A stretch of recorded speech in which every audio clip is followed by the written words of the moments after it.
Unit 4, Lesson 11, deals with picking the best method to graph a line.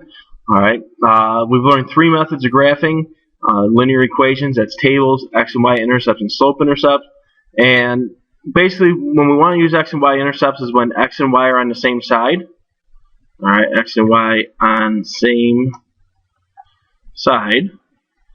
That's also known as standard form, ax plus by equals c.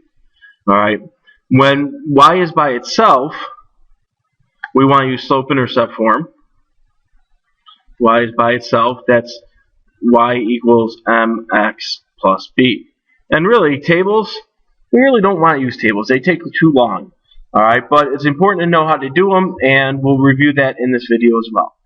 Alright, so looking at our three examples that we have here in the first set, alright, we're taking the same exact equation, and we're going to graph it all three methods. And then you'll see why slope-intercept form is going to be the best. Alright, so if I wanted to do a table here, I would choose -1, 0, 1. I would plug my values in. 3 times 0 is 0. 0 plus 6 is 6. Put -1 in. -1 times 3 is -3. -3 plus 6 is 3. Put +1. I get +3, which will be 9. So now I have 0, 1, 2, 3, 4, 5, 6. -1, 3. And 1, 9. As my 3 points that I'm going to use to create my line. Alright, looking like that. Okay. So that's making a table and graphing. Now, if I were asked to find the intercepts for this, what I would have to do is set 1 equal to 0 and solve. So if I want to find the x-intercept, we set y equal to 0, and then we solve for x. So I would subtract 6 from both sides. I would get 3x equal to -6. I would divide by 3.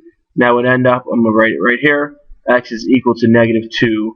So that's the point 0, -2. Then we would find the y-intercept by letting x equal 0. So we would say y equals 3 times 0 plus 6.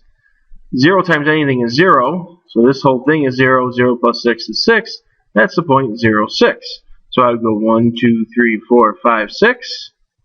And -2 on the x-axis. I wrote that point the wrong way. My x value should be first there, so it's -2 comma 0.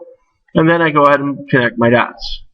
And I have my line, which you'll notice is exactly the same as the other line. Alright? So it doesn't matter which method you use.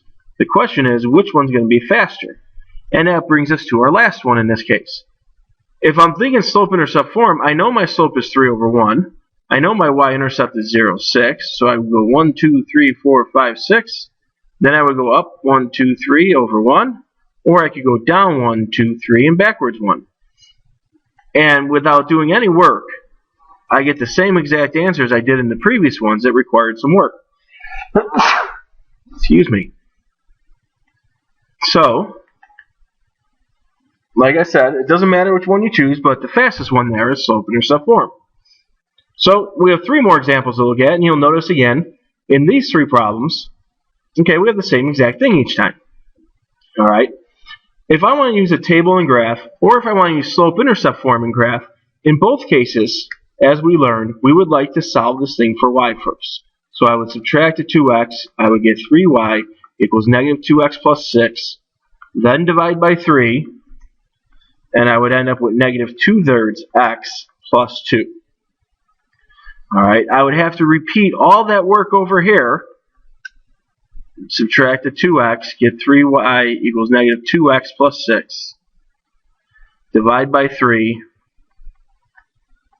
and end up with -2/3 x plus 2. Okay, and in doing that work, all that allows me to do is make a table over here for number 4. Okay, and over here, at least I could say what the slope and the y-intercept is, and graph here a lot easier. So this would be 0, 2. Then we will go down 2 over 3, down 2 over 1, 2, 3, down 2 over 1, 2, 3. Okay. And I would have my line here. However, none of that is nearly as fast as finding my x-intercept Make that equal to 6. So x is 3. And then over here, my y-intercept, 2. So I have a y at 2 and x at 3. And I have my line already. And once again, you'll notice the lines are exactly the same. So it really doesn't matter which one you do, but we want to be able to choose the faster method. Okay? I'm not even going to do the table for number 4 because it took me that long just to solve for y. Then I would do negative 303, do all those calculations just to get something that I could get in half the time. Okay? So when we're looking at equations, we're basically trying to figure out, are x and y on the same side? If they are, we're going to use intercepts.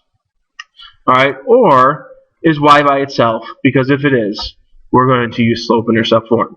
Alright, we'll practice more of this in class tomorrow.